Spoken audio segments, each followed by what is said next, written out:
Good afternoon, everyone. For those who are watching, we are doing this council meeting today on March 25th remotely. I'm joined here by my colleagues. We're doing this for the safety. This is our new normal as we deal with the coronavirus. I'm going to ask our clerk to call the roll to ascertain the presence of a quorum. Madam Clerk?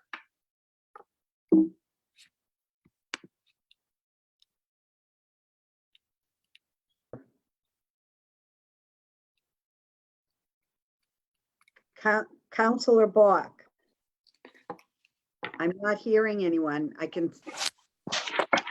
Baker's here. Councilor Baker. Councilor Bach. Present. Councilor Raden. Present. Councilor Campbell. I can see you, but I can't hear you. And not your present. Can you hear me? Councilor Edwards. Here. Councilor Asabi George. Present. Councilor Flaherty. I'm here, but I can't hear anybody. No sound. No sound. Councilor Flynn. Here. Councilor Janey. Present. Councilor Mejia. Present. Here. Councilor O'Malley. Present. And Councilor Wu. Present. And Councilor Arroyo. I saw him, but Councilor Arroyo.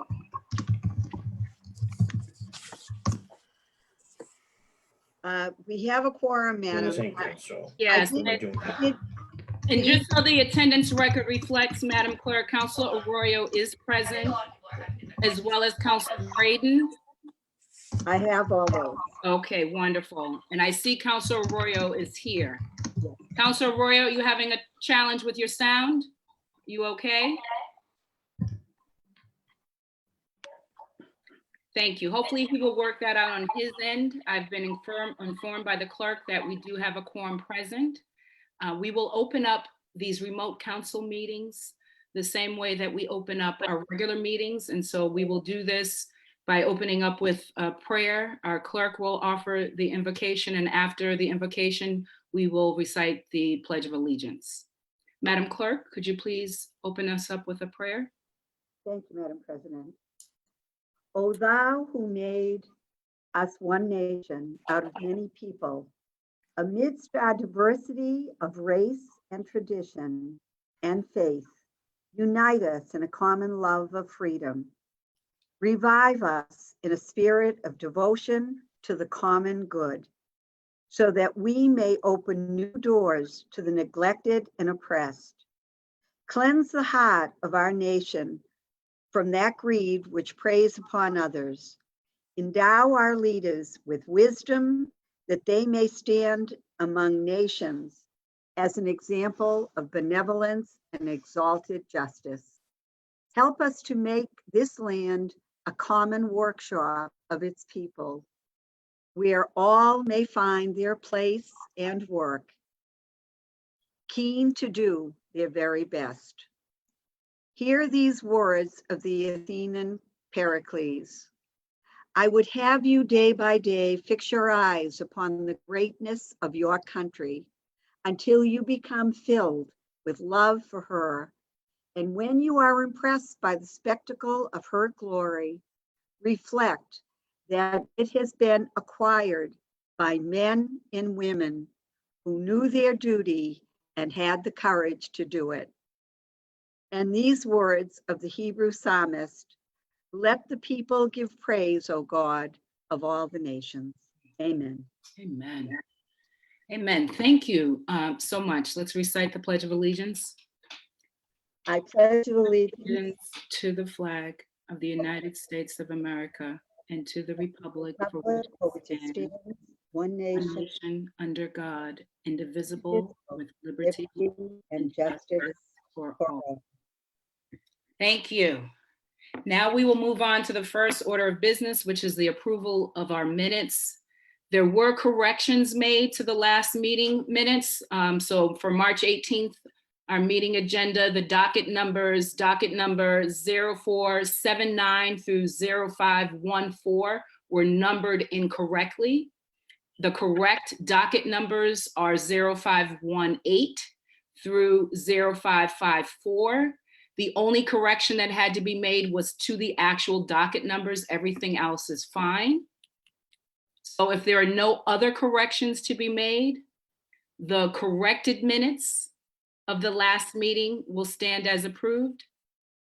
Seeing and hearing no objections, the corrected minutes are so approved. So for those who are watching at home, the agenda is very short. We're going to move right into the reports from public officers and others. Madam Clerk, if you could please read dockets 0554 through 0558 all together. Thank you. Thank you, Madam President. Docket 0554, communication was received from Sheila Dillon, Chief of Housing and Director, regarding the City of Boston's 2019 Annual Report on Boston's affordable housing.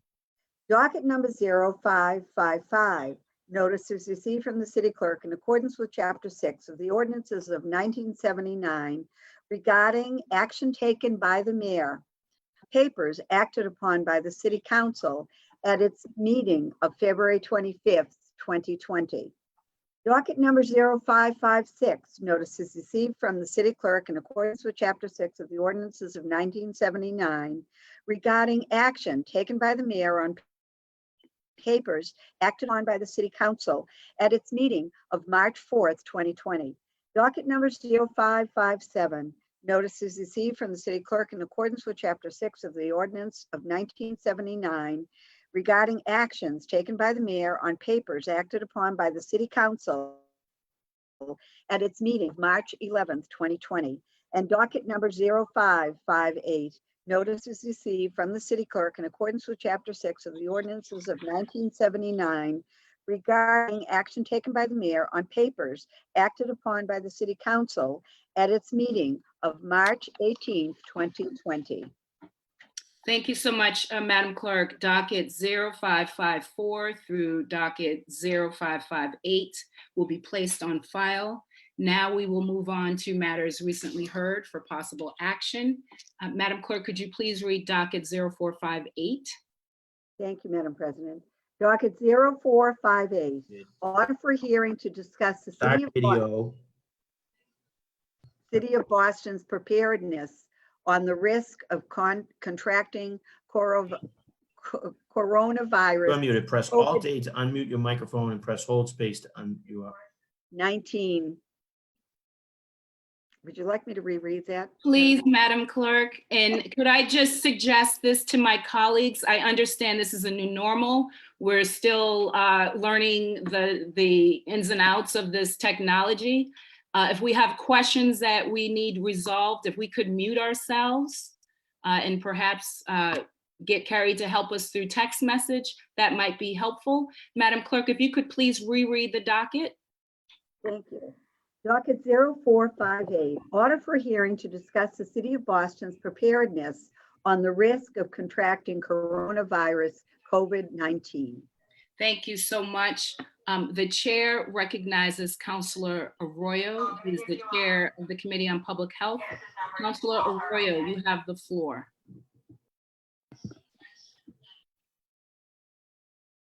Hi. Okay, so I'm unmuted now. Yeah. We had this hearing online on Monday. I believe it went really well. We had a number of different folks there. The Mass Nurses Association sent representatives, 32BJ sent representatives. We had Mark Lipsitch and Paul Dressinger, Phil Dressinger, sorry. We had Martha Sheridan, and we discussed different ways in which the city's been impacted by COVID-19. My hope is to have another hearing with the city state partners at the table to have that discussion at a date to be decided in the future. Thank you so much. I want to offer the sponsors an opportunity. Did you guys want to speak on the matter, or any other speakers on the matter? The chair recognizes Councilor Matt O'Malley. Councilor Matt O'Malley, you have the floor. Thank you, Madam President. Just wanted to again thank, it was a worthwhile conversation. It has just underscored the fact that so many remarkable Bostonians are stepping up, doing our best to take care of our fellow neighbor. Thank the chair for an unorthodox hearing, doing it remotely, but the feedback's been tremendous. I know we will continue that work in the weeks and months ahead. So great job all around. Thank you, Madam President. Thank you so much, Councilor O'Malley. I'm going to go in order of sponsors first, and then I will take hands. Councilor Wu, did you want to say anything on this? Thank you, Madam President. It was a wonderful conversation and it made clear over our, I think, almost 3 hours of the virtual session that there are many, many subtopics that still need to be explored, and looking forward to continued conversations on those. We did talk about emergency response and as well from the healthcare providers' perspective, from the epidemiologist perspective, as well as workers, frontline workers' perspective. Amidst all of that, the economic conversation was there, but needs much more focus. And I think we're going to see those impacts grow and grow. So I want to thank my sponsors and co-sponsors and the chair. And thank you, Madam President, for your work in making sure that this happened. Thank you so much. The chair now recognizes Councilor Flynn. Councilor Flynn, you have the floor. Councilor Flynn, just a moment. We're going to unmute you. Councilor Flynn, you have the floor. Thank you, Madam President. I also want to highlight the great work of Councilor Arroyo on this hearing. One aspect of the hearing that was especially helpful to me and to other residents was the testimony from the various nurses that were present, many of them from the Mass Nurses Association. They provided excellent feedback about their occupation. They also highlighted several points that they wanted to focus on, including providing personal protective equipment for all frontline healthcare workers. They also asked for a triage outside of the hospital in designated floors. They wanted to halt all future hospital closings and staff reductions. They wanted to open up more beds available at other locations that we're working closely with the mayor and the city council on. Again, support for healthcare workers with childcare, paid leave, facility provided scrubs so they can do their job effectively. Ensure there's enough environmental services cleaning staff in the hospital as well. And then the final point, the mass nurses and the nurses mentioned, is social distancing is a critical aspect of this ongoing pandemic. Thank you, Madam President, and thank you, Councilor Arroyo. Thank you so much. I want to open it up to other colleagues who may want to speak on the hearing. The chair recognizes Councilor Baker. Councilor Baker. Please add can you hear me? Yes, Michael, we can hear you. I cannot hear you, so can we call a brief recess till I get the sound figured out so I can participate? Just 1 second, Michael. I cannot hear you. Okay, hold Have on. someone call me. Carrie, could you call Michael, please? Councilor Baker, you have the floor.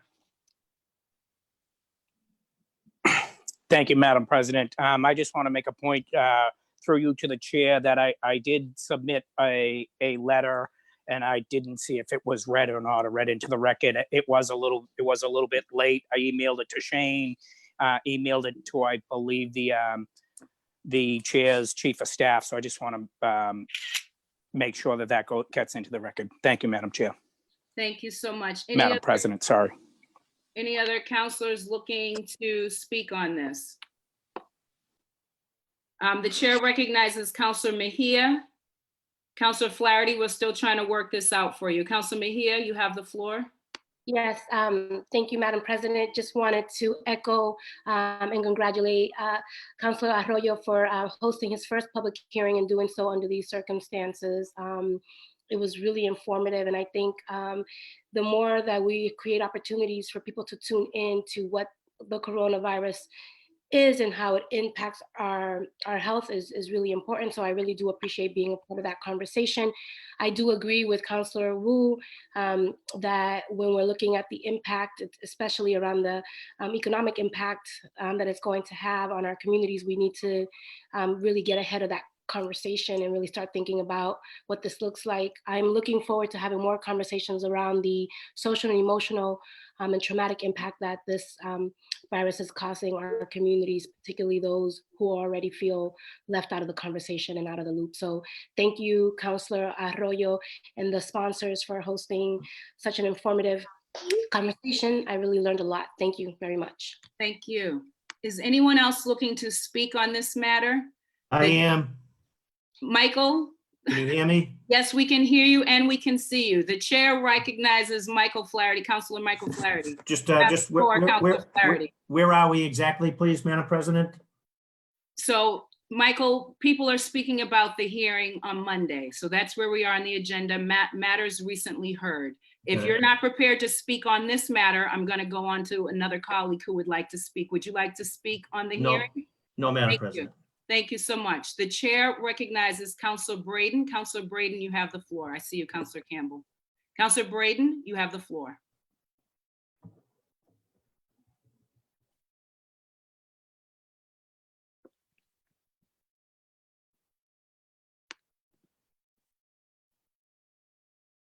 Hi, I just wanted to congratulate Councillor Arroyo on an excellent hearing on Monday. It was really very valuable to hear from folks in the front line, especially our nursing colleagues and the folks who epidemiologists and experts in the field of public health, to get a better picture of what we are preparing to deal with. I also want to raise up ongoing concerns about the availability of adequate supplies of personal protective equipment for our nurses, doctors, and all the healthcare professionals, but also folks who are interacting with the public, our first responders, and also to have equipment available to try and offer some protection for folks who are providing food service, etc. I think it was a very valuable and worthwhile hearing, and I look forward to continuing the conversation on this important issue going forward. Thank you. Thank you so much, Councilor Braden. The chair recognizes Councilor Campbell. Councilor Campbell, you're all set? Can you hear me? Yes. Okay, thank you, Madam President. I just wanted to echo my colleagues in thanking Councilor Arroyo, as well as the sponsors, for a great hearing. It was extremely substantive. And if folks haven't heard, there are a lot of folks who reached out and said they really appreciated learning what they learned from that hearing, and the breadth and the extent of the speakers. It was wide ranging. So thank you all for the work that went into making it happen. And thank you, Councilor Arroyo, for supporting councilors who had to jump off at different moments and making sure we still got our questions answered. Thank you. Thank you so much. Is anyone else looking to speak on this particular matter? Councilor Arroyo, you have the floor. I just want to address Councilor Baker. My apologies for not reading your letter on the record. I received it while the hearing was going on, and with the first Zoom hearing and trying to manage all of that, I just lost sight of it. So I apologize to you. It wasn't intentional, and I'll make sure that it gets read. Thank you so much. Let me just add my voice. I also participated in this hearing. It was your first hearing, Councilor Arroyo, as a new colleague. You did a spectacular job. This is a new normal for all of us. I would ask all of us to be patient with each other as we learn this technology. And I would ask the public to continue to be patient with us, but you did a spectacular job. Very informative hearing. And docket 0458 will remain in the Committee of Public Health. All good, everyone? So moving right along, we will now move on to motions, orders, and resolutions. Madam Clerk, could you please read docket 0559? Docket 0559, Councilor Arroyo offered the following resolution, requesting a moratorium on rent, mortgages, evictions, and foreclosures in the city of Boston to provide housing security in light of COVID-19 outbreak. Thank you, Madam Chair. Madam Clerk, the chair recognizes Councilor Arroyo. Councilor Arroyo, you have the floor. Thank you, Madam President. These past few weeks have impacted everyone in the city of Boston, the state, and the country. COVID-19 has altered the world that we live in forever. The president has declared a national emergency. The governor has declared a state of emergency, and the city of Boston has declared a public health emergency. During these weeks, I've received phone calls and emails from residents facing some of the most difficult moments of their lives. Many of our residents are currently isolated at home. Many have lost work. Many have shuttered their businesses, and they are afraid of their current financial reality. A 2018 study found that half of all Bostonians paid 1/3 of their income on rent, and a quarter of all Bostonians paid half or more. That is why last week I filed this resolution calling for an immediate moratorium on rent, mortgage, evictions, and foreclosures. I recognize that for some residents and property owners, these last few weeks have disrupted but not devastated them financially yet, in the same way that it has impacted others. However, that is not the reality for the vast majority of our residents, property owners, and business owners. Right now, there are residents wondering how they're going to pay their rent and are running out of money for food and medications. There are business owners who have poured their life into their businesses and without rental relief are looking at shuttering those businesses forever. And there are property owners and homeowners who pay some of the highest mortgages in the country and are scared of losing their homes and properties due to the loss of rents or their inability to pay the banks due to COVID-19 related loss of income. The right thing to do for all of them, the just thing to do, is to immediately order a moratorium on rent, mortgage, evictions, and foreclosures.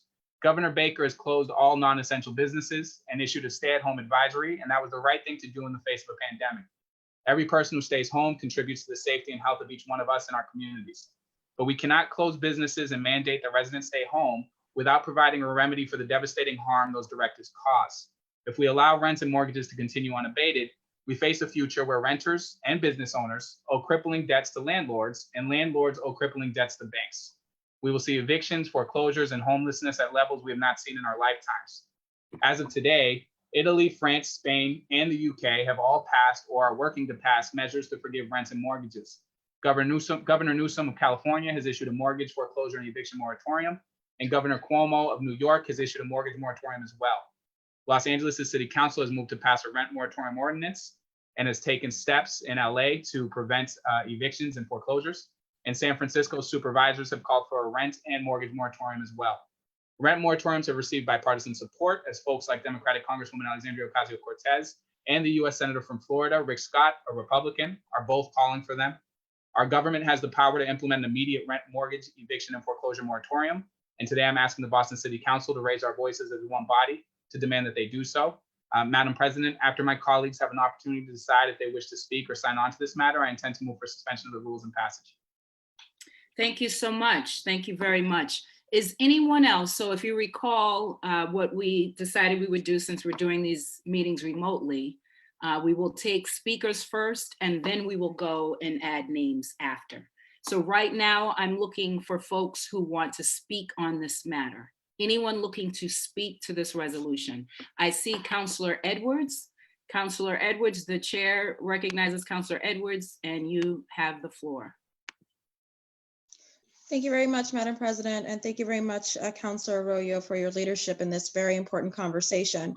I think it is certainly one voice that we do need to say that we see the suffering of the folks, of our constituents in Boston, and we understand that those who are struggling are tenants and landlords, small property owners and commercial real estate holders. This is a moment for us to demand that corporations be the best citizens that they can be.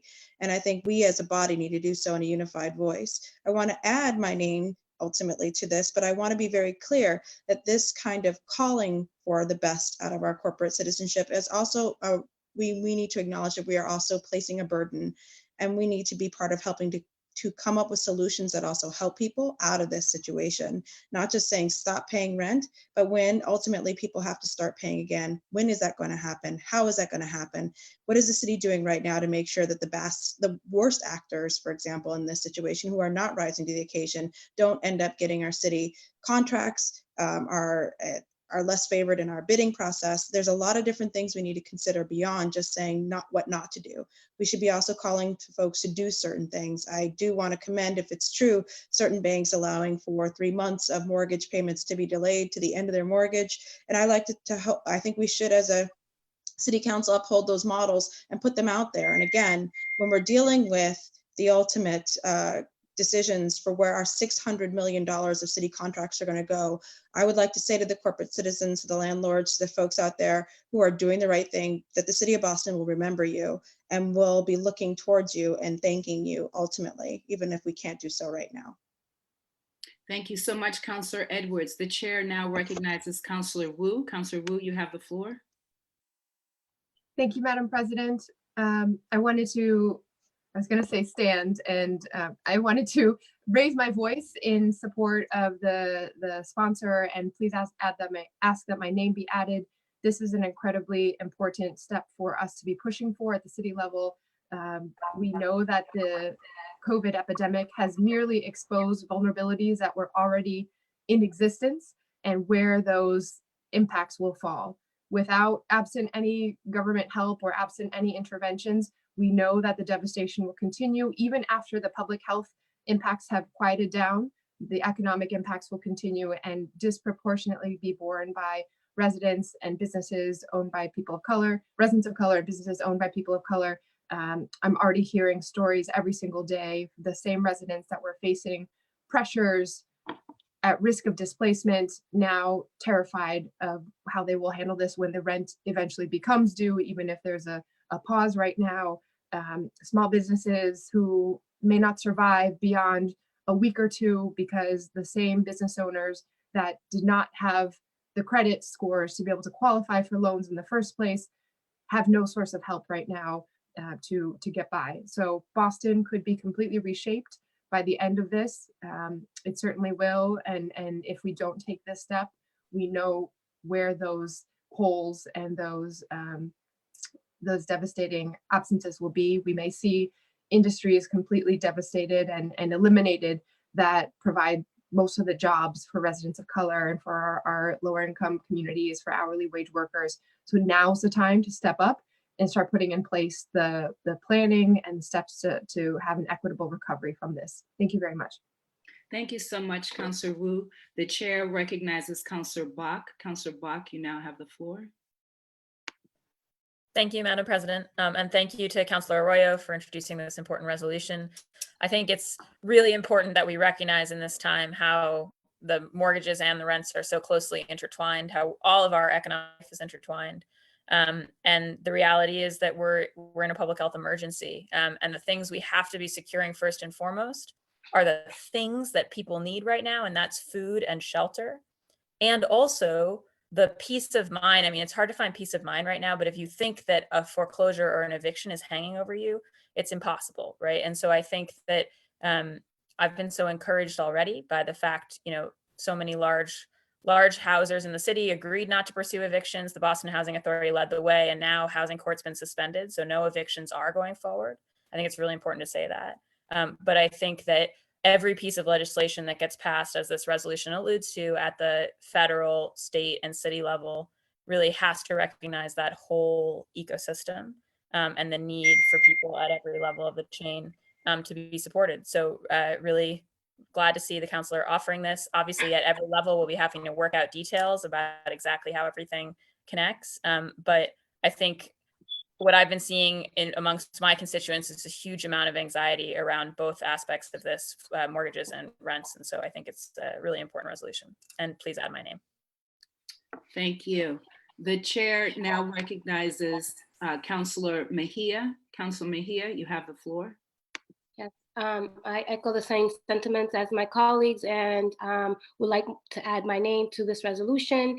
I also just wanted to lift up that in terms of communication, it would be really important for us to add some language or making sure that landlords are communicating this to their tenants. One thing is to put a piece of legislation out there, and the other piece of it is the implementation of it. So I think that communication is going to be key. There are going to be some folks who are landlords who may not want to communicate this to their tenants because it may not favor them. So we need to just closely monitor that.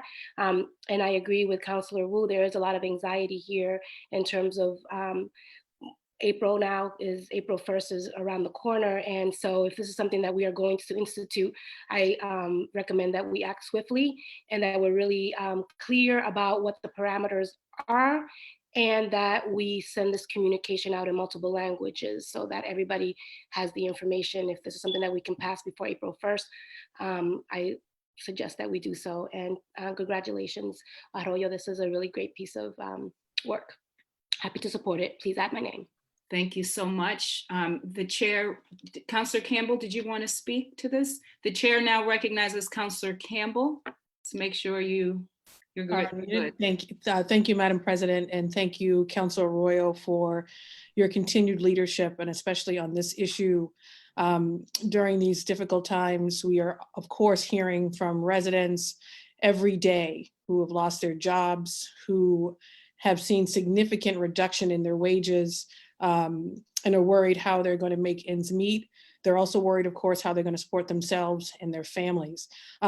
Where I agree with you and my colleagues is that government's job is to create policies that protect residents, not only now, but ensure they can maintain stable housing in the future. No one should lose their home because of a pandemic or a health crisis. So a moratorium on evictions and foreclosures during this time is critical. It's essential. And from an economic and public health perspective, it's the right thing to do. And quite simply, it's how we should treat our neighbors in such a time. And it's the moral thing to do. I also want to thank and lift up, and I think you did this, Councilor Arroyo, right before our council meeting started. I want to thank the mayor for his leadership and also calling for the suspension of non-essential evictions within the Boston Housing Authority. I have many of those buildings in my district, of course, a lot of residents there, and for him encouraging the real estate community to also implement a moratorium on evictions. We've all been saying in the past week or so, we need to work together and in partnership. And I think it's important that the city, obviously, and I think you agree, and I agree with you, we've talked, take it a step further and call for a citywide moratorium on evictions and foreclosures while residents are practicing physical distancing during this pandemic. And many residents, particularly those from our most vulnerable communities, and I always raise up my district, District 4, the residents in the community that I love, that will, at the end of this, I'm sure, suffer greatly, not only in terms of economic loss, but also in terms of probably life. But I want to just raise up that they are struggling to pay their rents, their mortgages. Some have struggled this month, they will struggle next month, and they will struggle in the months to come. And so this resolution rightly calls on protections for them. And I ask, like all of my colleagues, that banks and landlords and institutions be extremely flexible during this crisis and be humane towards our citizens and not penalize those who would pay but for this crisis. So thank you again for your continued leadership. Thank you, Madam President, and please add my name. Thank you so much, Councillor Campbell. The chair recognizes Councillor Baker. Councillor Baker, you have the floor. Thank you, Councilor. This is quite a complex issue here, and being a landlord myself and have reached out to our tenants just to make sure that we're working with them. I would like to invoke Rule 33 and make sure if this goes into committee and we don't take a vote on this today. I believe it's too complex. I don't think this is within our power to call a moratorium on rent. So just want to invoke Rule 33. Thank you, Madam President. Thank you. The chair recognizes Councillor Matt O'Malley. Thank you, Madam President. I sit to commend the maker. During these extraordinary times, we need to take extraordinary action. I would like to ask that my name be added. I also recognize, and I think it's been made clear in the way that this was written in really all the comments of the colleagues who've spoken before me, the complexity of this, and this is something that we need to do, obviously in concert with the state government, with the federal government as well. Like everything we seem to be dealing with lately, it's a Rubik's Cube. We make one move and there's ramifications on the other side. But ultimately, this is a solid idea, a good idea, one that I support and look forward to making this a reality, not only in Boston, but in the Commonwealth and across the country. Thank you. Thank you. Anyone else looking to speak? The chair recognizes Councillor Braden. I would like to add my name to this resolution. I live in our district. We have 90% of our population are renters. And I've heard from business owners who are struggling. I've heard from homeowners who are struggling. I've heard from renters who are struggling in our neighborhood. I really feel this is a complex issue, and I applaud my colleague, Councillor Arroyo, for his leadership on this. I also am very cognizant of the complexity of this. I want to echo Councillor Edwards' comments about holding up those landlords who are being very responsible and working with their tenants to come to a compromise position that will help everyone get through this extraordinary and unprecedented situation that we're facing. So compassion and humanity is really important in this situation. And I feel that although it's complex, that we can come up with a path forward that will help support our business community, our renters and our landlords together. Please add my name to this resolution. Thank you. Thank you so much. Are there other colleagues looking to speak on this matter? The chair recognizes Councillor Flaherty. Councillor Flaherty, are you all set with your sound? I think so. Can I check, Thank baby, you. check? Can you hear me? Yes. Sorry, look like I'm taking orders Please. here. Please, go ahead. So please add my name, Madam President, and obviously I understand the difficulties that the maker had in trying to kind of condense this down. So I know it's a broad resolution. Add my name as supporting the sentiment and hope that the lead sponsor will work with the administration and our housing leaders as well as our bank leaders, particularly in situations where folks have the ability to pay. I understand the difficulties that the maker had with trying to tailor it and or add, particular language, a means test, if you will. So I know that we have a lot of folks in our city that are going to be in dire straits, particularly those that are in the service industry. But we also know a lot of folks, city employees, state employees, all the authorities, the federal government, the courts, et cetera, who are all not going to miss a beat. They're going to continue to get a paycheck, and they will have the ability, and we're going to need them to step up and help us get our economy back on track. So not looking to punish anyone, but recognizing the severity of the situation.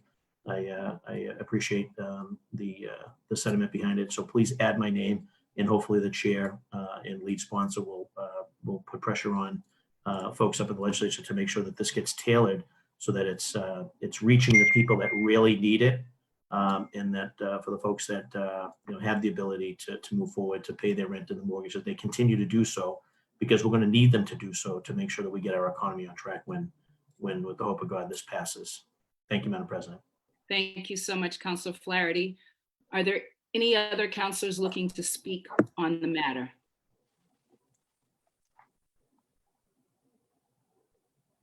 Okay, I want to make sure that we have all the names, that the clerk has all the names.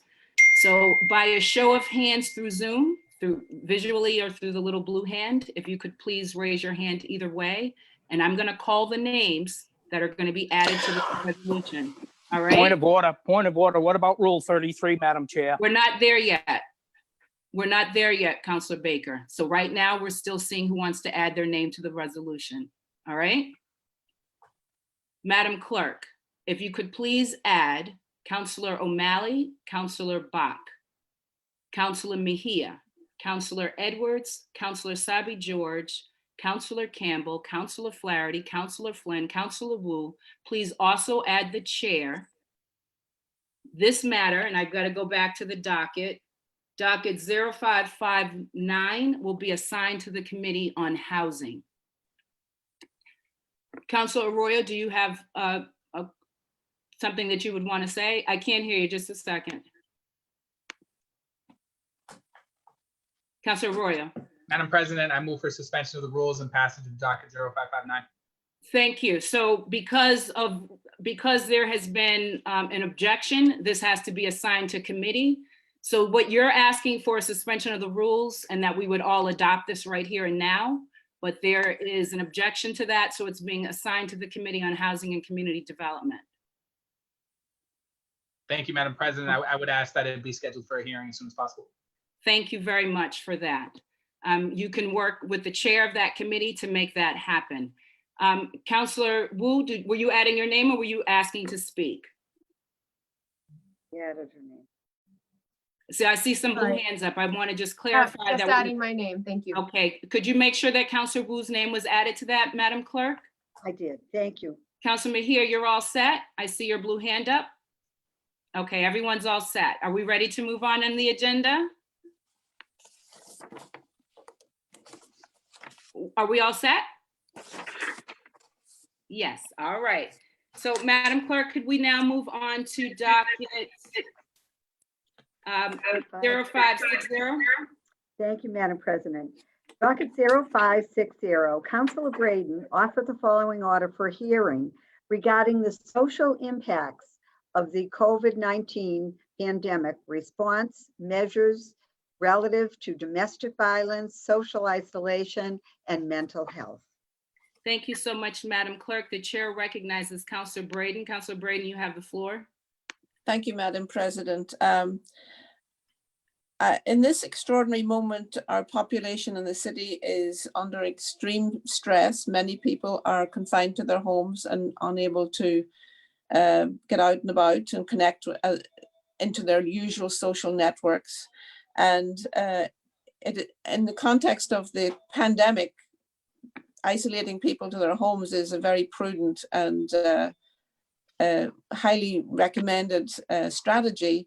But the outfall of that is that many folks are finding that in their home is not a safe place to be. In situations of domestic violence and intimate partner abuse, the home situation is not always safe. And I am very concerned that we're hearing reports from across the world in other countries. I heard from reports from England. There's reports from China that there's a dramatic increase in domestic abuse and violence in the current pandemic. So therefore, I want to have this issue raised to raise our concerns and hold a hearing on the strategies that we can help support folks in these situations and hear from experts in this field about how to manage this to limit the extreme impacts on folks who find themselves in this situation. Thank you. Thank you so much, Councilor Braden. Is anyone else looking to speak to this matter? Anyone else? Councilor Bach, would you like to speak to this matter? The chair now recognizes Councilor Bach. I just really wanted to commend the maker and echo her concern. I was out, we were delivering groceries to some folks yesterday, and the number of people for whom, we weren't actually seeing them. We were just calling them on the phone to say it's here, it's downstairs. But the number of folks for whom just a contact right now means a lot because they're really isolated. I knew it, and yet I really knew it in a deeper way yesterday. And I just really want to speak to, we're at the beginning of this thing. And so we're all going to need to look for ways to be calling people, to be checking in and just expanding our communities. So thank you so much to the counselor for calling for a hearing on this. We can't let this piece get lost in the midst of all of the really serious operational pieces we need to figure out. Thank you so much, Councilor Bach. The chair now recognizes Councilor Edwards. Councilor Edwards, you have the floor. Thank you very much, Madam President. Again, I wanted to commend the maker. I wanted to also thank her for starting this conversation about how we set up an infrastructure that's based off of people being at home versus people who are able to get to resources outside of the home, which is what our current DV and mental health system is set up for, is for people being able to leave somehow, some way, and get to something or someone outside of their home. And I think this is going to prompt a permanent infrastructure and conversation about how we create a network that people can still access from their homes. This is something that I think has been long overdue. And I think I look forward to working with the maker and other folks here in Boston to be a leader in the country about how to create a safety network home by home by home. I've had to do that before with work, with domestic workers, where we had to literally find each nanny in each place who was either sex trafficked or labor trafficked in. It is certainly one of the hardest things to do, but you can create a network. And I look forward to working with the chair. Thank you again for your leadership, Councilor Braden. Thank you so much, Councillor Edwards. The chair now recognizes Councillor Wu. Councillor Wu, you have the floor. Thank you, Madam President. I also wanted just to give deep, deep thanks to the author here and join her in the call for us to focus on this now. In several conversations we've had on our Facebook live streams and out in the community, folks have really emphasized that mental health and the fear and anxiety and isolation are really cutting across every generation. So it's very much in our seniors and folks who are afraid for their personal health and their well-being, but it's also all the way to our young people who are seeing their parents or guardians afraid or struggling and having their routines disrupted. So this is an issue on all fronts, across all communities, demographics, and generations. Really want to thank the sponsor and ask that my name be added. Thank you. Thank you so much. The chair now recognizes Councillor Mejia. Councillor Mejia, you have the floor. Yes, thank you, Madam President. I wanted to join my colleagues in support of this hearing and being a part of it. I also wanted to just uplift that there are a lot of young people who are in homes where their only escape was to be in school. So I just wanted to uplift that as a targeted group that we think about when we think about isolation and we think about safety, so that we can find ways to also uplift those voices in this conversation. I think would be really crucial. And there are also a lot of young people who are in abusive relationships too. So just wanted to uplift the youth voice. Thank you. Thank you so much. Is anyone else looking to speak on this docket? By a show of hands, please.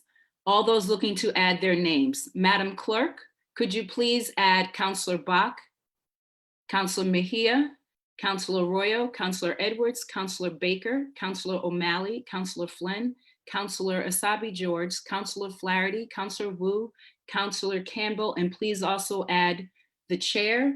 Docket 0560 will be assigned to the Committee on Public Health. Madam Clerk, could you please read docket 0561?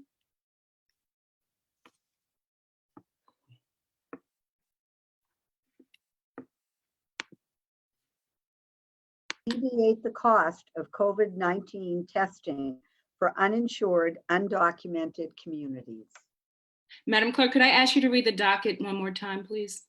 Surely. Docket number 0561. Councilor Mejia offered the following resolution urging the government to alleviate the cost of COVID-19 testing for uninsured, undocumented communities. Thank you so much, Madam Clerk. The chair recognizes Councillor Mejia. Councillor Mejia, you have the floor. Thank you, Madam President. Boston is a city of immigrants from the Irish to the Vietnamese and to the Dominicans and many more. We need to make sure that their realities are amplified during COVID-19.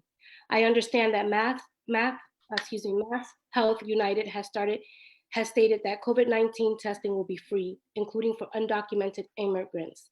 But these are not only the costs that come with healthcare. Imagine an undocumented worker who still may be working in the service industry or who has to take time off to commute to a hospital and potentially pay for overnight stay. There are other costs associated with healthcare, and we need to waive to make it easier for people to get tested and to get the healthcare that they deserve. And hold on, because I'm multitasking.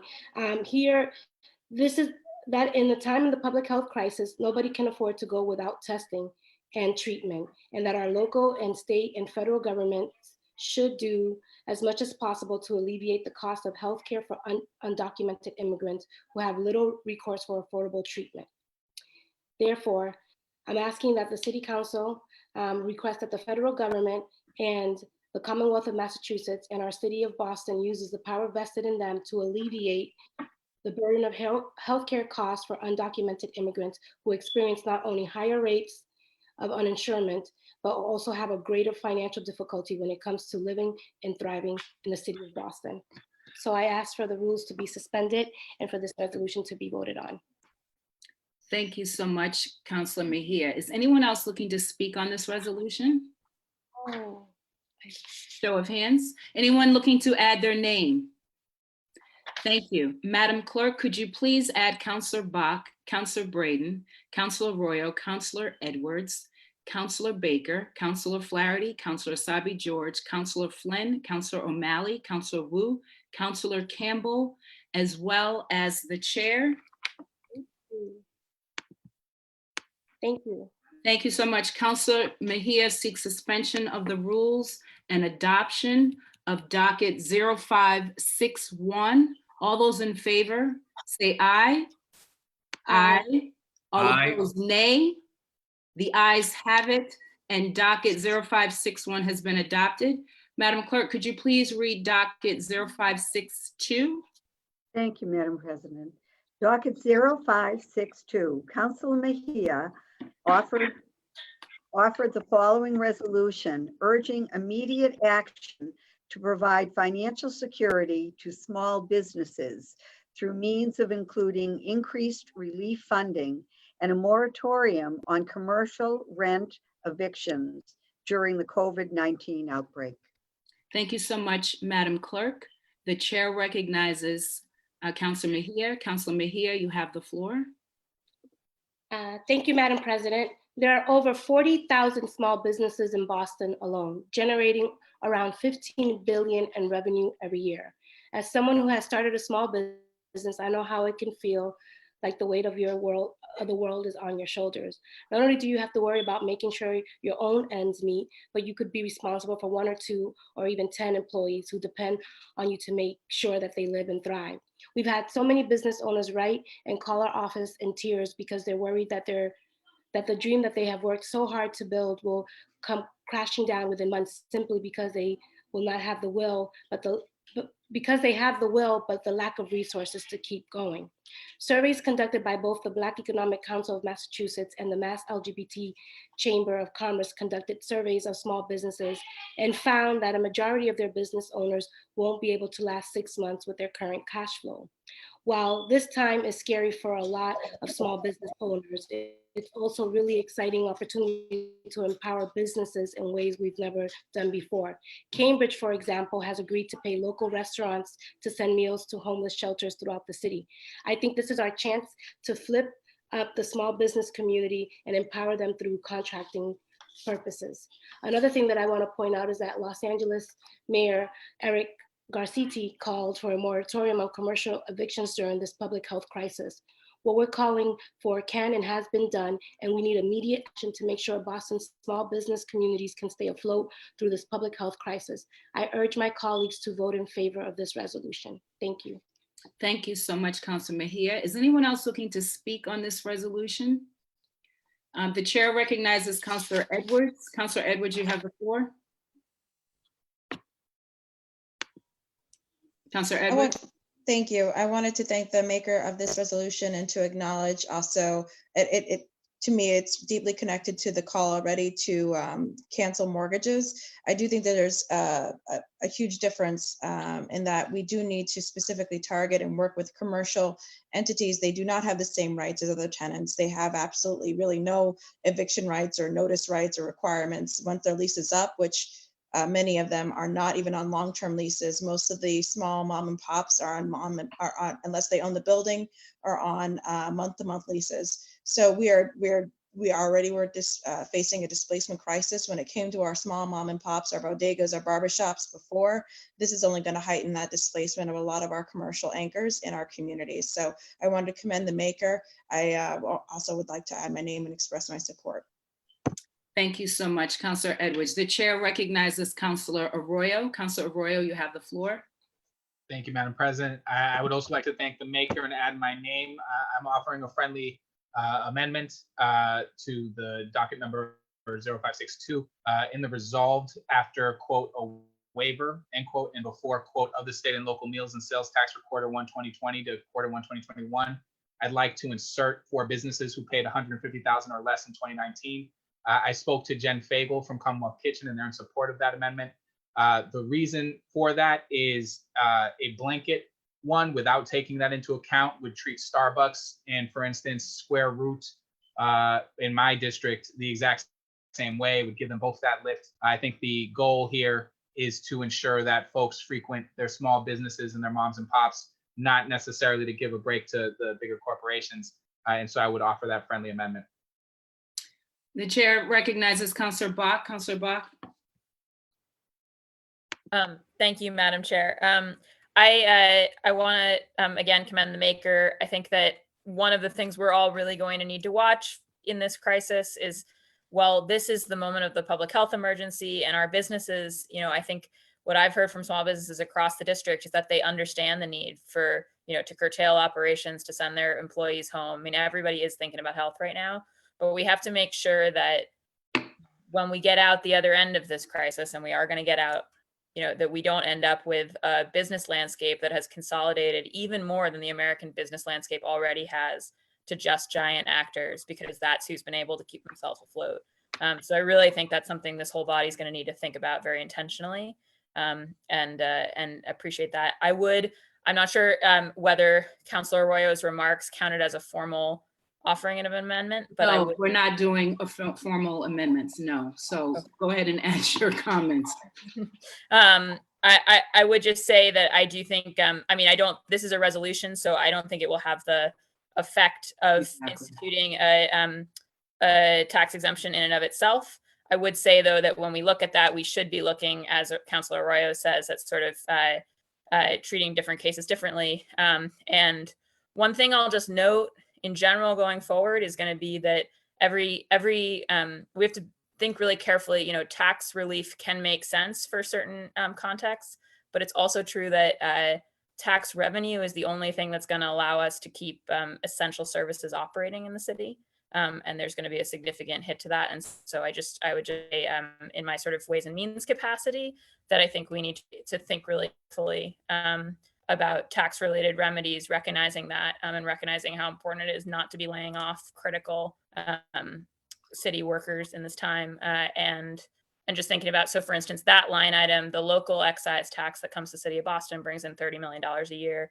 It's not insubstantial. So I just think that's part of the reason why when we look for these remedies, we have to be carefully tailored. So, but I definitely think I support the spirit of the resolution. I'd like to add my name. I'll be voting for it. And to thank Councilor Mejia. Thank you so much. The chair recognizes Councilor Wu. Councilor Wu, you have the floor.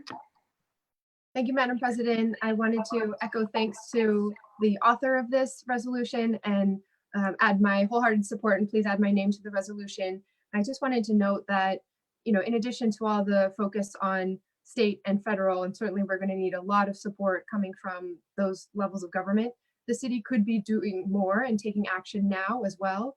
We could act immediately to grant a deferral on property taxes, for example, and this would give commercial property owners a little bit more liquidity as their tenants, the restaurants, the small businesses, are having trouble paying their rents. So, you know, this goes back to Councilor Arroyo's resolution that opened the meeting, and fully support that and want to make sure that that moves forward. But there are elements within both of these resolutions that the city could be implementing today. The second thing I want to note is that I think it's really important that we send this up to the state and federal levels and continue to highlight the struggles that businesses are facing in this moment. So as we're planning for the long-term, medium and long-term recovery, we're also hearing stories about businesses that are experiencing predatory practices today. You know, some of the services like Grubhub and the delivery, kind of the businesses that are patching up the space between residents who want to stay home and yet be able to get their takeout. They've been touting things like they're waiving fees, but if you look at the fine print, they're only waiving fees for a few weeks period, and you actually have to pay it all back when, you know, at a certain point in the future. And if you don't pay it back within that time, then you're kicked out of the platform. And in order to qualify for that to begin with, you have to sign an exclusive contract for the next year with this delivery service. So there's a lot happening right below the surface that I want to make sure that we're continuing to lift up as well. Thank you very much, and fully support this. Thank you so much, Councilor Wu. The chair recognizes Councilor Flaherty. Did you want to speak, Councilor Flaherty? What was Thank it? you. Thank you, Madam President. Please add my name, and these are obviously the discussions that we need to have, and as referenced earlier from my good colleague from Hyde Park in his resolution, and I want to echo to some degree the comments of our colleague from Back Bay, Beacon Hill, Mission Hill, and that somehow, some way, we're going to have to work through some type of means testing or ability to pay testing. I think I'm the only one probably on this video that served on the council. I know the Madam Clerk did as well, when we experienced some real lean times in the city with layoffs and departments taking big cuts and programs being cut. Our reliance on property tax, our reliance on our small businesses, on our small property owners, on our renters, and their ability to pay is huge for us to continue to have our city moving forward. So these are very difficult conversations. Please add my name. Look forward. Hopefully, I'm not quite sure if it's going to be a suspension and adoption from the maker, but these critical discussions need to be had. We need more people at the table to help us try to figure out with the appropriate measures and steps moving forward. But this coronavirus is going to leave this city with, it's going to leave a sort of a lasting, impact or print on us for years to come. And we need to, as the legislative branch of city government, we need to be cognizant of the decisions that we're making now and how they're going to play out a year from now, 2 years from now, in order to keep our city on track. So look forward to, if possible, an expedited hearing or in the instance of a suspension adoption, just please add my name. And again, these are discussions that we need to have collectively, but we need to keep our eye on the ball with respect to having some type of means or ability to pay test so that we can continue to get the revenue, to get the property tax, to get these businesses up and going. And it's going to be critical for us to be able to dig out of this thing. Thank you, Madam President. Thank you. Anyone else looking to speak on this matter? The chair recognizes Councilor Arroyo. Councilor, we got to make sure you're unmuted. Sorry about that. Madam President, I'm just seeking clarification. I did consider that a formal amendment. I believe that the rules were that if it's seconded, it then goes for a vote. So I'm just trying to figure out what the rules are as we are in video conference mode about amendments and how we're going to do that. Well, I would want the maker to feel good about that. And I think you can just go to the maker and talk to her about that without doing your formal amendment. So if we want to make it a formal amendment, I want the maker to feel good about that, and we can have a vote and go from there. I guess essentially, when I offered it as a friendly amendment, I believe the maker can accept it on the floor simply by saying that she accepts the amendment. I'd like to, is it possible to give Councilor Mejia the floor to just see if she wants to do that? Point of order, Madam President. Yes.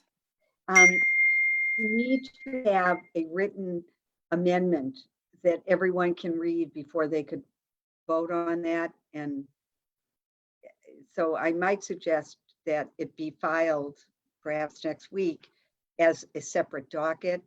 I agree with only it. because of the logistics. I mean, that doesn't mean it I couldn't would be- agree with that. So that's what we're going to do. So the amendment stands, and what we're going to vote on today is the amendment as it stands. If you would like to offer something officially in writing, Councilor Arroyo, you have the opportunity to do that at a future time. Does anyone else want to speak on this resolution?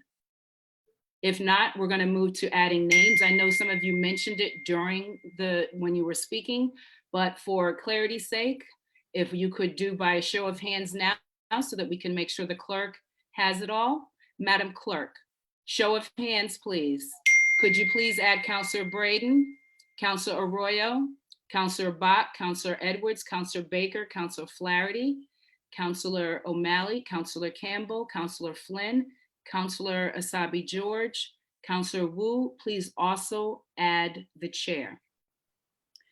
Councilor Mejia seeks suspension of the rules and adoption of docket 0562. All those in favor, say aye. Aye. Aye. Can I make sure this is unmuted, Carrie? All those in favor say aye. All opposed, nay. The ayes have it. Aye. The ayes have it, and docket 0562 has been adopted. Madam Clerk, could you please read docket 0563? Thank you, Madam President. Docket 0563, Councilor Mejia offered the following resolution recommending greater protections for workers made unemployed due to the COVID-19 outbreak. Thank you so much. The chair recognizes Councilor Mejia. Councilor Mejia, let's make sure you're unmuted, and you have the floor. Thank you, Madam President. Working as a freelancer and bouncing around from job to job, I really qualified for unemployment even if I had been working really hard. Before this public health crisis, my mother, who at 71 years old and is still too poor to retire, was recently laid off from the school when it closed. And now I'm juggling taking care of my mom while also taking care of my daughter. And I'm very lucky to have the job security that I do, but so many people in Boston do not have that privilege and are now without any income. The state government has done a lot to make it easier to apply for unemployment, including waiving the 1 week waiting period, but more can be done to expand the number of people who are eligible. Currently, self-employed people and 1099 contract workers cannot apply for unemployment. People who have made less than $5,100 for over 4 calendar quarters also cannot apply. So if you just started a new job, you will not be eligible. Workers who depend on tips to make up a substantial portion of their wages, like wait staff, cannot currently have those tips calculated in their unemployment benefits. We need to do everything in our power to make sure we protect those made most financially vulnerable due to this public health crisis. I urge my colleagues to vote in favor of this resolution, and I look forward to all the work that it will be able to do in the future of our city. And I just want to also make note that while in the times of the coronavirus, I do believe that we have an opportunity to really shed light on the issues of people who are living in poverty, already struggling to make their ends meet and juggling every single dime that they have just to put food on their table. What this crisis has done is really shed a light on folks who are already struggling, and we have an opportunity and a responsibility to act swiftly. And I urge my colleagues to support this resolution. Thank you so much. Thank you so much. Is anyone else looking to speak? Show of hands. The chair recognizes Councilor Edwards. Councilor Edwards, you have the floor.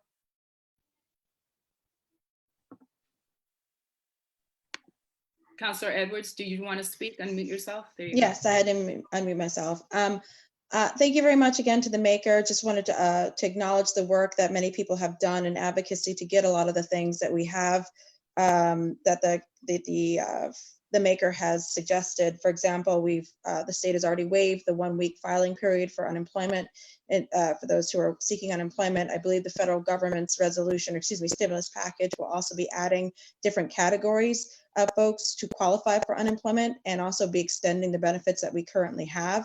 Also just wanted to note there's individual funds set up for domestic workers, for restaurant workers, and also for undocumented individuals that should be highlighted for folks to support, especially in this time. Again, I do support this resolution, but wanted to make sure that this was not in a vacuum, that there's been a lot of work for many of my colleagues from Greater Boston Legal Services and workers' rights and worker centers to push for current benefits for those who are unemployed. Thank you.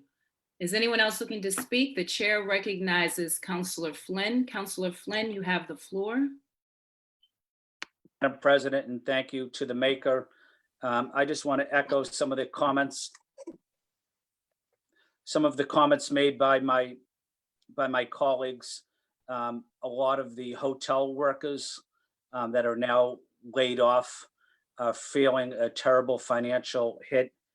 They're members, a lot of them are members of Local 26, made up of a large percentage of our women, communities of color, and they do a tremendous job representing Boston, but they work hard, and they make our city better, they make our city stronger.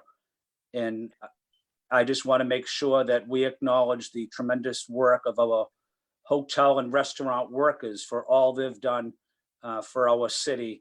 And they're really the backbone of our city. They're the first people our tourists meet when they come into Boston is the hotel workers.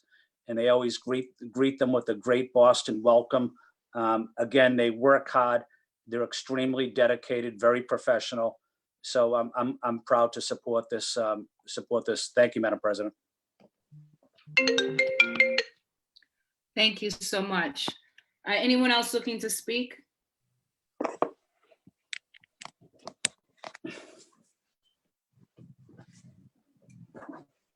Anyone looking to add their name?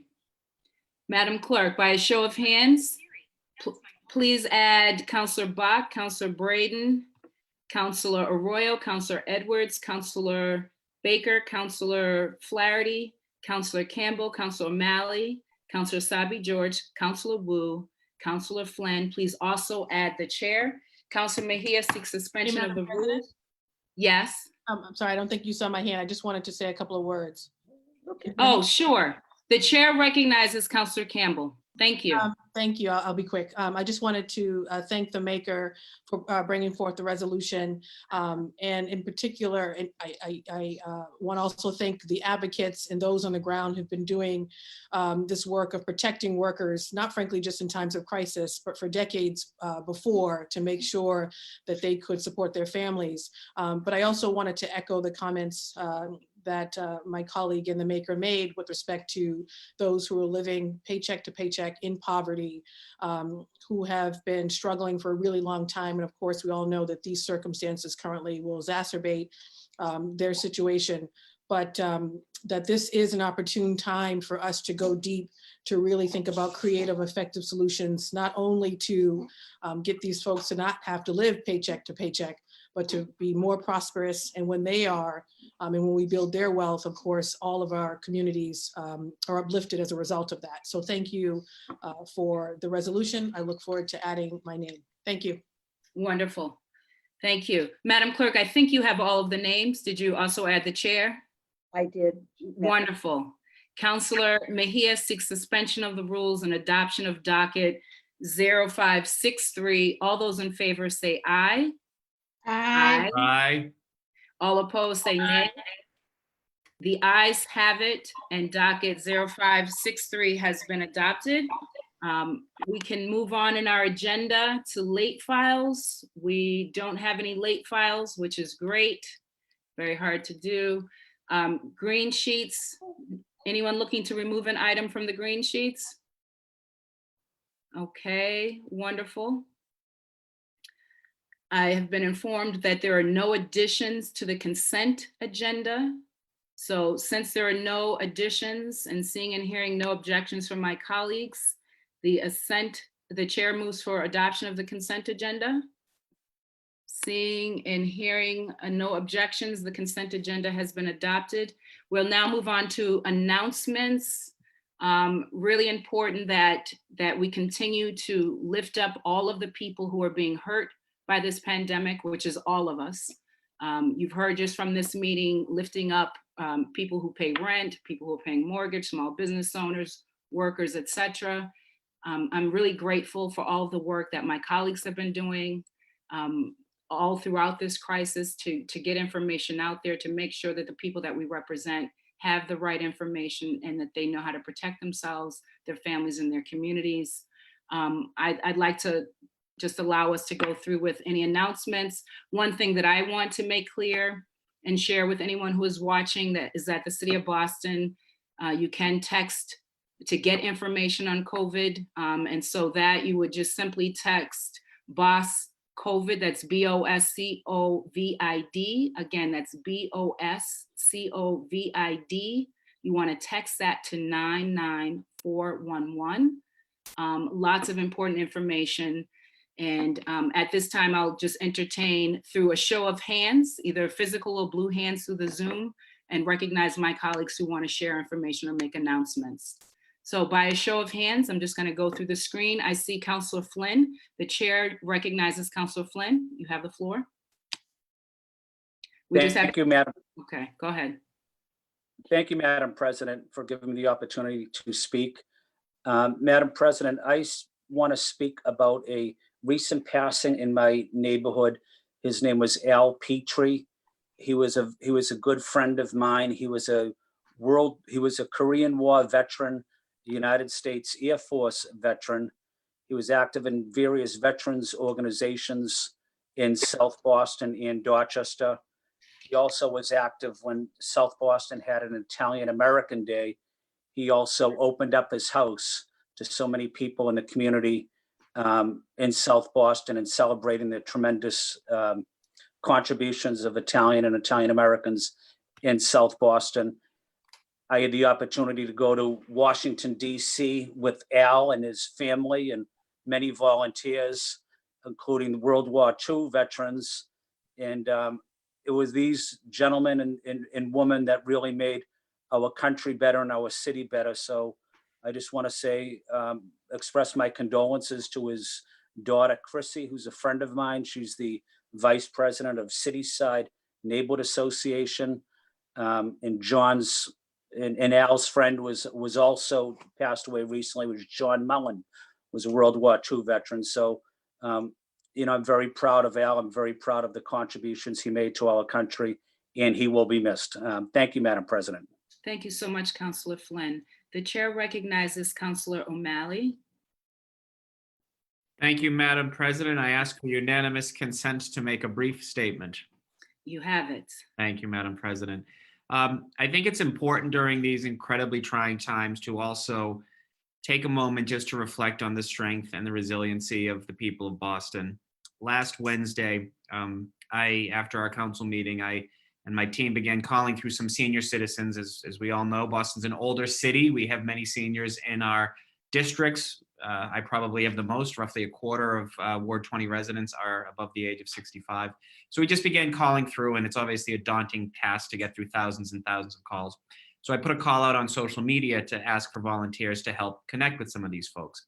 And within 3 days, we had well over 100 volunteers, and that number continues to grow. We thought it would take us weeks to get through this list. We got through the list, the first pass in a matter of days, and we're able to then call more people and younger people, quite frankly.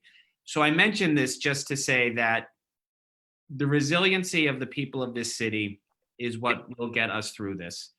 Boston Strong isn't just a slogan. It's not just something that we use to talk about how we're different. It underscores the strength, the resiliency, the pride of all of us. And we have seen some of the best in all of us during these last couple of weeks. And I'm just so proud of our city, so proud of all of you and your teams. And I know that even to take a moment during these tough times to just reflect on that, the spirit and the strength and the resiliency of our people, we're going to get through this. So thank you, Madam President. Thank you, Councillor O'Malley. The chair recognizes Councillor Flaherty. Councillor Flaherty, you have the floor. Thank you, Madam President. Just would like to adjourn in memory of Timothy Nolan, lifelong resident of South Boston. Someone I worked with as an assistant district attorney, had tremendous impact, not only as an assistant DA, but also in the practice of law, and battled pretty much 3/4, if not his entire life, with a variety of different cancers. So he had succumbed to his lifelong battle with that illness, and hopefully he rests in peace. So our thoughts and prayers are with the Nolan family and all his family and friends, as well as also echo the comments of my colleague, Council Flynn, with respect to Al Petrie, a great family in South Boston and an Italian-American leader in our community, and has done so much over the years, as has his family. So thoughts and prayers are with the Petries as well. Thank you, Madam President. Thank you so much. The chair recognizes Councillor Sabi George. Thank you, Madam President, and thank you to everyone for being here today. I want to do a special thank you to a number of volunteers that have been helping to get Chromebooks into the hands of our students across the district. I know it's been quite the effort and have heard lots of positive feedback. There's been a few blips, of course, but a lot of positive feedback about getting those Chromebooks into the hands of our students. I suppose I want to give a special thanks to the teachers, my own boys' teachers, who've been working hard to re-engage them in the work that they have. I also want to pay special attention and give gratitude to our first responders who are continuing, as the rest of us are trying our best to stay home and stay safe, that they, our EMS, our fire, and our police continue to be out there interacting and responding to the needs of our residents across the city, and doing it at great risk to themselves. I know a few of my friends who have been on isolation because of potential exposure, and they will, and look forward to getting back to work soon to continue to help our residents across the district. Thank you, Madam President. Thank you so much. The chair recognizes Councillor Campbell. Councillor Campbell, you have the floor. Thank you, Madam President. I just wanted to thank you and for your leadership as well as central staff for making this so easy and effortless. I know that a lot of other municipalities have reached out to you or us, and then we put them in contact with you about what you're doing with respect to these meetings. So thank you very much. I also too want to just raise up our first responders through all our calls and emails, whether they're reactive or proactive. A lot of the first responders, of course, are out there on the front lines. Some are actually, of course, coming in contact. There are some, positive tests. And these folks would be willing to go back out there, right, and do the hard work. So I just quickly wanted to thank our first responders and just give a special shout out to all of the volunteers in my district who have stepped up to call residents, especially our seniors, and not just to call them to make sure they're good, but to go the next step and make sure that their needs are being met, whether it's picking up groceries or prescriptions, calling back at some other time to make sure that folks don't feel isolated, or going above and beyond and using resources to help a neighbor or someone else in need. So just wanted to go on the record thanking the residents and the volunteers of the district for also stepping up and supporting my incredible team. So thank you very much. Thank you so much, and thank you to little Aiden. The chair recognizes Councillor Edwards. I see you. Councillor Edwards, you have the floor. You're on mute. Do you need help unmuting? We're going to move on. The chair recognizes. I'm here. Councillor Braden. I'm here. Okay. I'm here. All right, let's go. So I wanted to, first of all, again, echo the same thanks to the many volunteers in my district and throughout the city who have stepped up. It does speak to the heart of Boston, and that when we are challenged, we rise to the occasion. It's a beautiful city. It's an amazing city, and I'm so incredibly honored to represent a section of the city. I want to thank a lot of not only the first responders, but a lot of the folks who are grocery clerks who were out there, never thought they would be on the front lines, maybe of a massive pandemic, but they are, and they're showing up to work and doing that hard work. I was a grocery clerk. I was a senior in high school. Never in my life would I have thought that I would have been a part of doing a heroic effort. But this is to all the grocery clerks, former, current, and to be. This is thank you to them. But I also wanted to acknowledge and say we have lost 11 people so far in the state of Massachusetts to this pandemic, and we don't have their names because of HIPAA necessarily. And while we did acknowledge the passing of some amazing folks in Boston, there are 11 people whose lives have been lost to some complications due to this disease.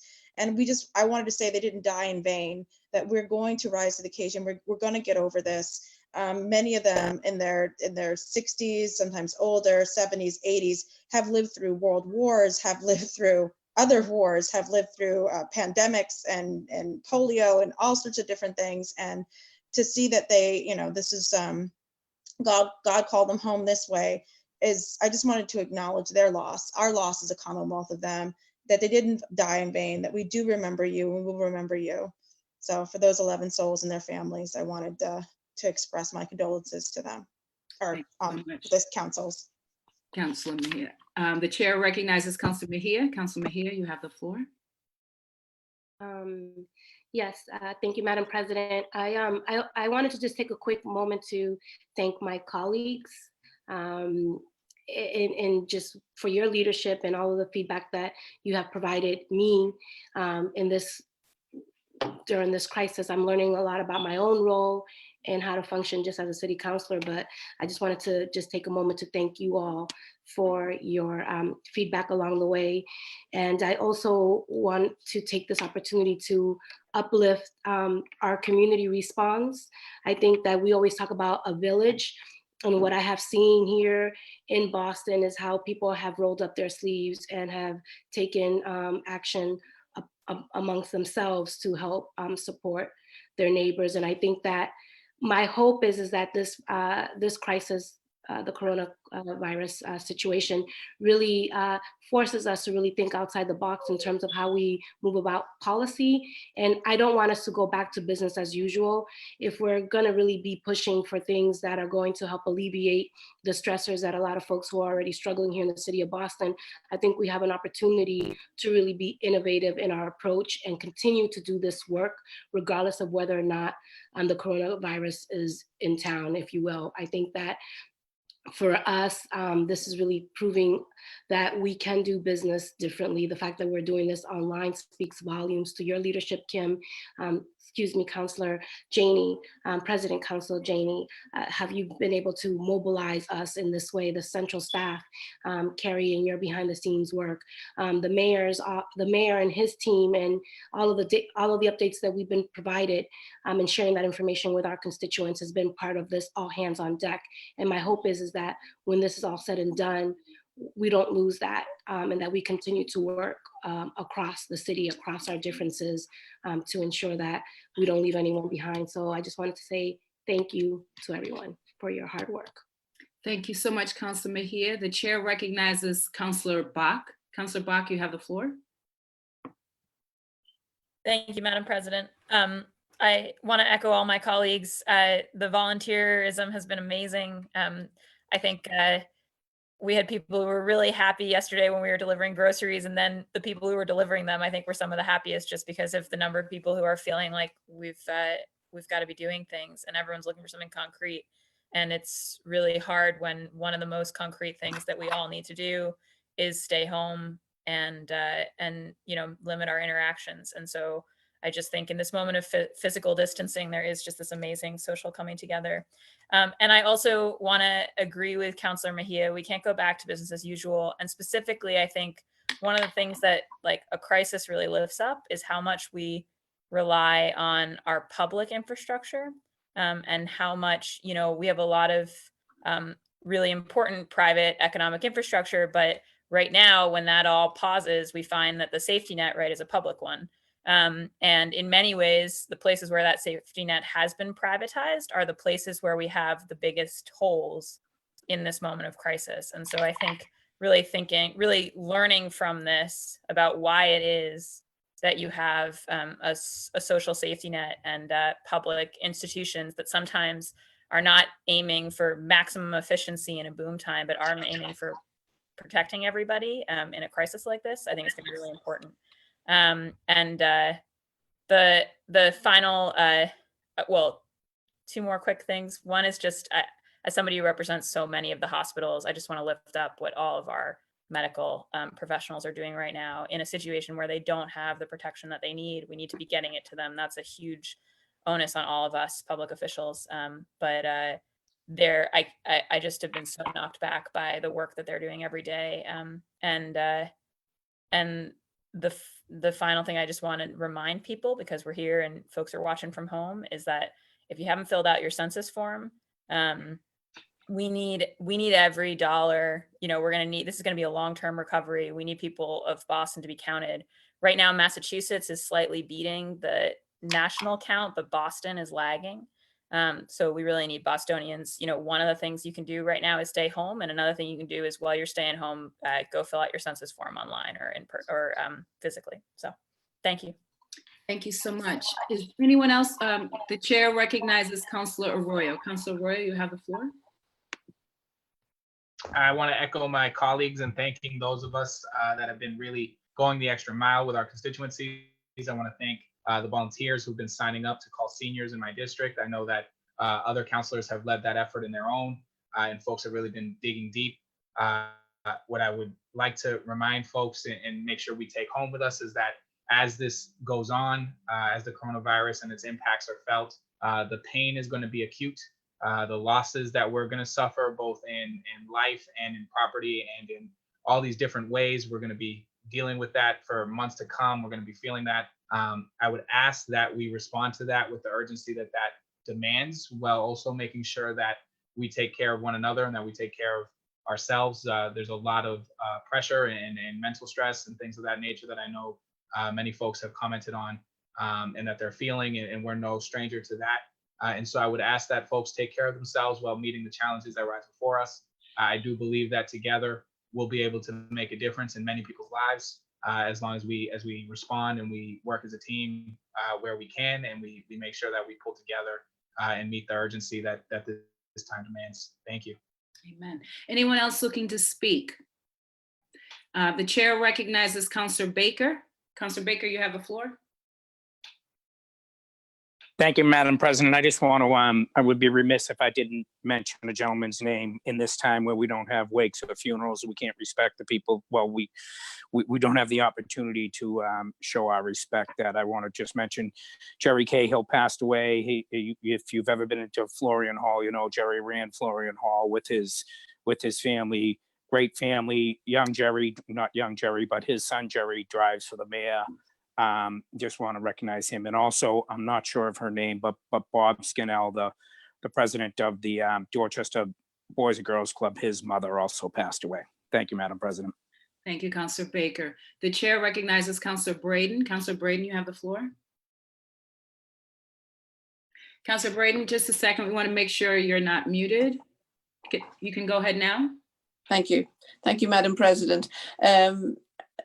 At this time, it's so difficult that we can't go and pay our respects when a member of our community passes on. I really encourage people to reach out to those who have lost a loved one or a family member at this time. I want to hold up a tribute in memory of two residents in our neighbourhood. Margaret Ita Bridges, who passed away last week. She's 93 years old. She was an immigrant from Ireland, a Navy wife, and a longtime resident in our neighbourhood. And I just want to extend my condolences to her family. And also David DeChico. For those of you who live in Alston Brighton and know the Newton Street Garage, David and Tom ran the Newton Street Garage, and David passed away this past week. It's a huge loss for his family and for our community, and we want to extend our condolences to his friends and his family at this time. Thank you. Thank you so much. Is anyone else looking to speak? Any other announcements? Wonderful. I want to thank you all. So many of you have already said many of the thanks that I would like to offer. Certainly our first responders, our medical staff, janitors, grocery store workers. I would add a category that we haven't really talked about, and that's the artist community and how important the artist community is in getting through a crisis. And I've seen that at least popping up all over social media. So I want to lift those folks up as well. I want to echo the sentiments in terms of thanks to the mayor and his team, as well as all of my colleagues. You guys have been incredible. Who would have thought, just less than 3 months ago, when we were all getting sworn in and I was voted in as president, that we would be dealing with this type of crisis. And everyone has really stepped up. And so it's been an amazing time to serve. And I'm grateful for the opportunity to partner and to work with each and every one of you. I also want to highlight the many residents in our city and our community who have stepped up. So many activists are all ready to heed the call, and everyone has been doing so much. Also important to acknowledge, and Councilor Edwards already mentioned, that in the Commonwealth of Massachusetts, since our last meeting, we've had a number of deaths, 11 total since our last meeting. 2 of those victims were from Boston residents, and so we certainly want to lift them up. And as we close today's meeting, we will do so in their memory, as well as the individuals that you guys highlighted in your comments, as well as the names that were submitted to my office.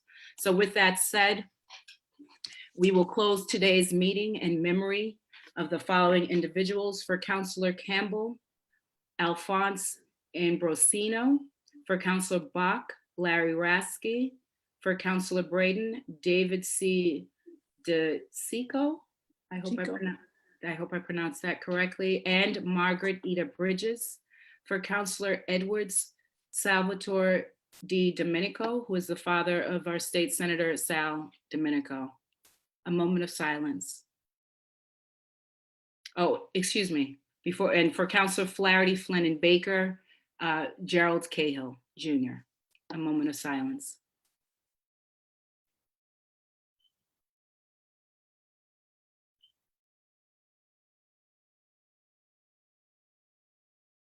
Thank you. The chair moves that when the council adjourns today, it does so in memory of the aforementioned individuals. We are scheduled to meet again on Wednesday, April 1st at 12 noon.